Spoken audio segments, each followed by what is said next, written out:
ഈ പിശാശം. ആ എന്താ അളിയ? നീതപ്പ നാട്ടി വന്നടാ. ആ ഇന്നലെ വന്ന്. നിന്നോട് ആര് പറഞ്ഞു? നമ്മളെ ജെയിംസ് അല്ലാതാര്. ചെറ്റ. ആ എന്താ വിശേഷിച്ച്? വിശേഷിച്ചെന്നൊക്കെ പറഞ്ഞു കഴിഞ്ഞാ അടയും കൊണ്ടിരുന്ന് സ്കോച്ച് പൊട്ടിക്കുന്നു, രണ്ടെണ്ണം അടിക്കുന്നു, അങ്ങനെ ഇങ്ങനെ ഇങ്ങനെ നല്ല ചൂടല്ലടാ. ഓ കഴിഞ്ഞ അവണത്തൊക്കെ വെള്ളടി എന്ത് രസമായിരുന്നല്ലടാ. ഞാൻ ഓർക്കുന്നു, ഞാൻ വല്ലാണ്ട് ഓർക്കുന്നു. കണ്ട അറബി നാട്ടിൽ നിന്ന് അറബിക്ക് അടിമപ്പണി ചെയ്യുന്നവന്മാരുന്ന് ഇവിടെ വന്ന് ഞങ്ങൾക്ക് സിവിക് സെൻസ് പുളുത്തണ്ട നായെ എന്നാണ് അങ്ങും അങ്ങയുടെ കൂതറ സുഹൃത്തുക്കൾ വന്ന് പുലമ്പിയത്. അതും നമ്മുടെ മദ്യം വാങ്ങിച്ച് കുടിച്ചിട്ട്.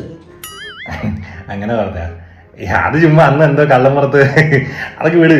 നീ വാടാ രണ്ടെണ്ണം അടിക്കാൻ. ഒരു കാര്യം ചെയ്യും, നീ ബീവറേജ് പോയി 2 കുപ്പി എടുത്ത് വെക്ക്, ഞാൻ അങ്ങോട്ട് വരാം. അളിയാ അതിലൊരു ത്രില്ലല്ലോ. നീ കൊണ്ടിരുന്ന ഫോറിൻ സാധനം അടിക്കുന്നത് വേറൊരു മൂടല്ലേ. എടാ അങ്ങനെയാണ്, നീ ഒരു കാര്യം ചെയ്യും. ഇപ്പൊ സമയം എത്രയായി?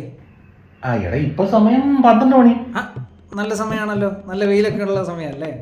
എന്റെ അളിയാ ഒടുക്കത്തെ ചൂട്. ഇത് കുഴപ്പമില്ലടാ, നീ ഒന്ന് വീടിന്റെ പുറത്തോട്ട് ഇറങ്ങിയിട്ടേ. പുറത്തേക്ക് വരാം, ഞാൻ ആ ഗേറ്റിൻ്റെ അവിടെ വരാം. ഗേറ്റിൻ്റെ അവിടെ വേണ്ട, അവിടെ ഭയങ്കര തണലല്ലേ. അത് വേണ്ട, നീ കുറച്ചുകൂടെ ബാക്കിലോട്ട് നമ്മുടെ നടുമുറ്റത്ത്. നടുമുറ്റത്ത് വെയിലാണ്, പക്ഷെ കുഴപ്പമില്ല, കുപ്പിക്ക് വേണ്ടിയില്ലേ. അവിടെ വന്ന് നിന്നിട്ട് നിന്നിട്ട് നീ അവിടെ അങ്ങ് കുനിഞ്ഞ് നിൽക്കി. അപ്പ കിട്ടൂടാ തെണ്ടി നിനക്ക് കുപ്പി കേട്ടോടാ. കരിമ്പാറ പട്ടി മേലാൽ വിളിച്ചു പോലും പകലൊക്കെ വിളിക്കുന്നത് അന്തത്തൊണ്ടല്ലോടാ.